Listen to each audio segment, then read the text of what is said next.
Thank you, Megan. So I'll be taking you through the competency framework. So competencies refer to the skills, knowledge, and abilities that one needs to be able to perform their job successfully. Skills refer to the proficiencies that are obtained by an individual through training or experience. We identified the following skills that are needed for a head baker. Firstly, monitoring. This is being able to observe various things at once, such as watching cakes in the oven, ensuring cake mixtures and icing are being made, and ensuring that decorating is being done. Secondly, coordination. Being able to organize your time as one step leads on to the other, such as baking the cake first and then icing it. Third would be critical thinking. This includes the ability to analyze situations and knowing how to tackle them, such as preparing for what ingredients you will need, how much you will need, and when you will need them, as well as how long they will last in advance. Then, time management, being able to effectively manage your time to make sure that orders are completed on time and that the shop counter is always stocked. Lastly, active listening, being able to listen and understand the requirements of each order to ensure that they are completed according to a customer's requirements. Knowledge. Knowledge refers to the theoretical or practical understanding that an individual has of a particular subject, and we identify that a head baker would need the following knowledge. Firstly, production and processing, having knowledge of raw materials, the baking process, cost of ingredients, as well as other baking techniques to be able to maximize the effective manufacturing and distribution of baked goods. Secondly, customer and personnel service. This is having social skills and being able to interact with people as you'll be dealing with customers and fellow bakers on a daily basis. Third would be food health and safety. Having appropriate knowledge on the correct hygiene and etiquette when dealing with food, as well as knowing how to safely use equipment when baking. And lastly, mathematics. Being able to understand and correctly use the right measurements and quantities in the baking process, such as knowing how much to measure, how much of each ingredient is needed, as well as being able to measure objects and shapes to ensure that everything is going to fit on the cake perfectly. Then we have abilities. Abilities refer to the qualities that an individual possesses that enables them to perform a certain task or to be able to do something. We have identified the following abilities that are needed by a head baker. Firstly, near vision is being able to pay attention to detail and have an eye for being precise and neat, as this is needed when decorating cakes, cookies, and cupcakes. Secondly is problem sensitivity.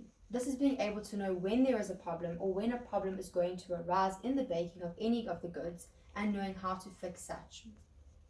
Third would be oral expression, which is being able to effectively and clearly give instructions to junior bakers or to those that will be icing and decorating to ensure that what you have envisioned is actually what is being created. And lastly, oral comprehension is being able to understand what others, including customers and fellow bakers, are saying and being able to follow what the needs and requests are of each. We then had a look at the business functions of Charlie's Bakery, and there are usually 8 business functions, but we have combined some of them as you'll see below. So firstly, we've said an administration and human resources function. So due to the fact that Charlie's Bakery is a small business, the admin function and the human resource function could be combined. Charlie's Bakery does not have an HR department. However, if they ever feel that there is a need for it, they have reached the advised number of employees to establish one, as they are currently sitting with over 40 staff members. This function is responsible for work duties such as filing, recruitment, selection, invoicing, etc. Such job titles would include a secretary, a personal assistant, and human resource managers. The second business function that we have identified is the production function, and this function is concerned with the actual baking of the goods that takes place, as well as the icing and the decorating. Baking, mixing, icing, and decorating are all examples of work duties to be performed by this function, and such job titles would be head baker, artisan baker, cake decorator, pastry chef, and so on. The third business function we have identified would be your purchasing function. This function is responsible for buying the goods needed for baking, as well as other goods needed in the business. Examples of goods to be bought would be cake tins, rollers, ovens, spatulas, and all the other equipment needed for the baking process, as well as the smaller purchases like the everyday consumables like ingredients. This also includes bigger purchases for Charlie's Bakery, such as tables and chairs for the restaurant, cutlery, till points, and so on. A job title of this function would be, for example, a buyer. Then we had a look at the financial function. This function is responsible for ensuring liquidity and solvency within Charlie's Bakery. They decide on how the allocation of money will occur for rent, water and electricity, wages, ingredients, and so on. Due to the fact that Charlie's Bakery is small, they would most likely outsource this function, and most probably on a monthly basis. Such job titles would include accountants and bookkeepers. The next function we had a look at was the marketing and public relations function. So marketing is responsible for advertising the business, and this has been done through Charlie's Bakery show that used to air on DSTV called Charlie's Cake Angels. Also, the painted wall outside of Charlie's Bakery is very popular, where people take pictures, and it is a great way for publicity for Charlie's Bakery as it attracts customers. Their social media platforms on Facebook and Instagram are also a good way to market the business, and such job titles would be marketing manager, social media marketer, and public relations specialist. And then lastly, we had a look at general management, and general management for Charlie's Bakery oversees all other functions and ensures that they run smoothly, as well as ensures the interdependence between the other functions. Job titles of such would be a line manager if it is needed. Caela will now explain our performance development plan for Charlie's Bakery. Thank you, Kate.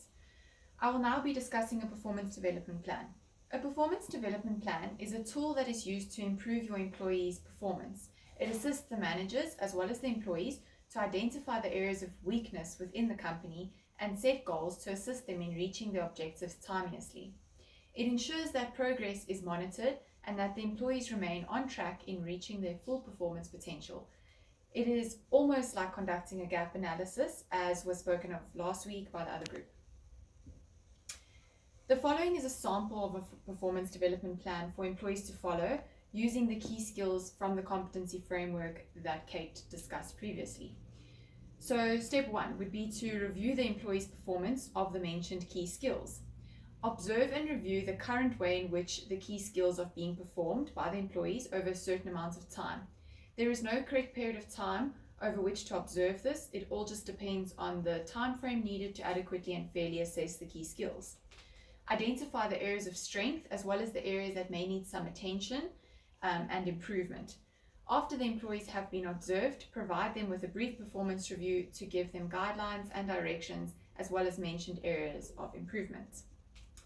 This will provide the employees with clarity of the areas in which they lack and will assist them in shifting their energy and focus so as to improve on the necessary key skills for future observation and evaluation.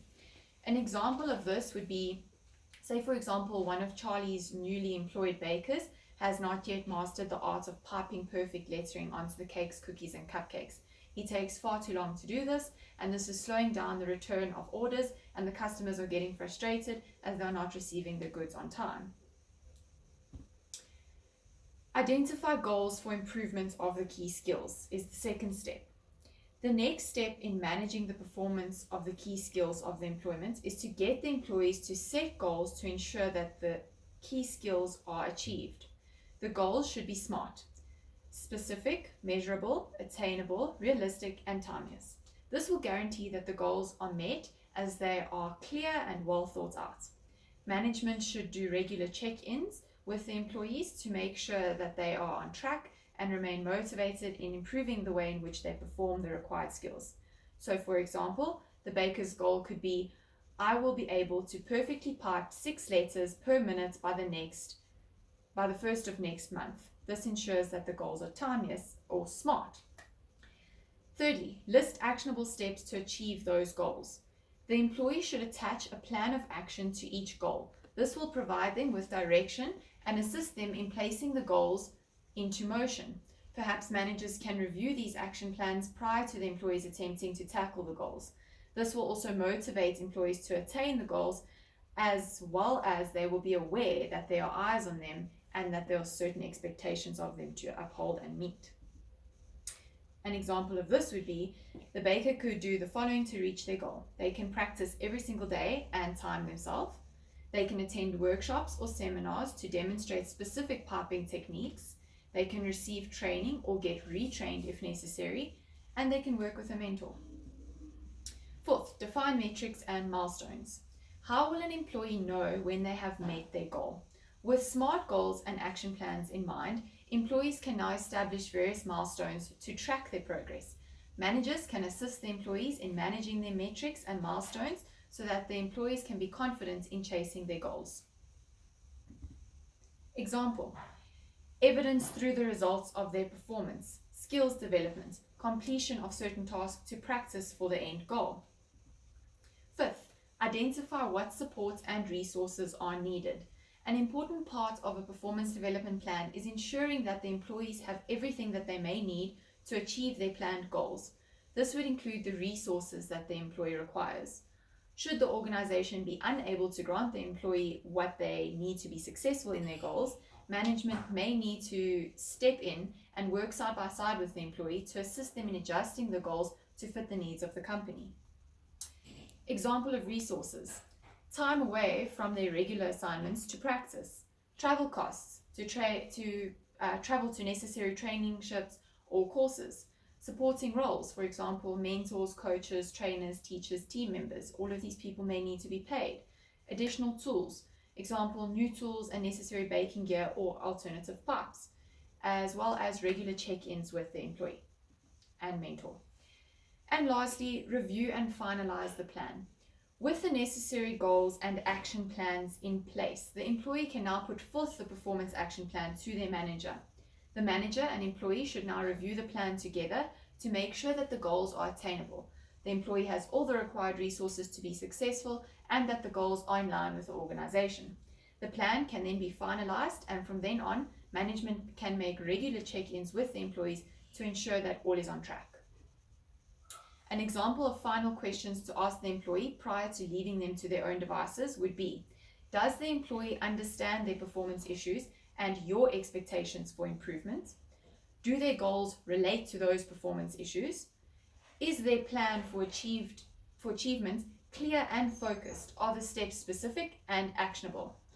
Can they measure their goals accurately and confidently? Is there any way to make their goals more quantifiable? Do you both agree on the timeline and milestones for achievement? Can you provide the resources necessary for your employee to be successful? Those are all questions to be asking prior to the plan. I will now hand over to Megan to speak on behalf of Anke to wrap up the presentation for us. Thank you. Thank you, Caela.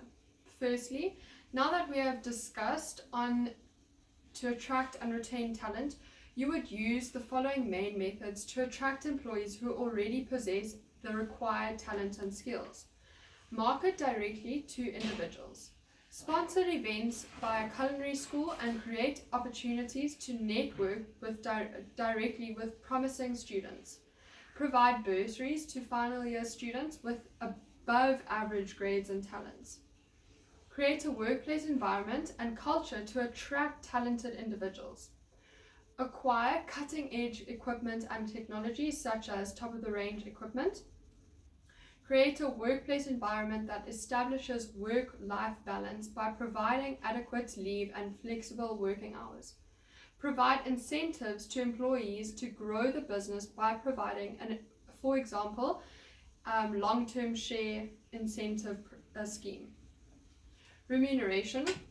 Provide employees with above market salaries and additional benefits which can be adapted for specific employees. The benefit of a TV show would encourage talent to want to be a part of Charlie's Bakery, as it provides them with the necessary exposure to make it in the food and cooking industry.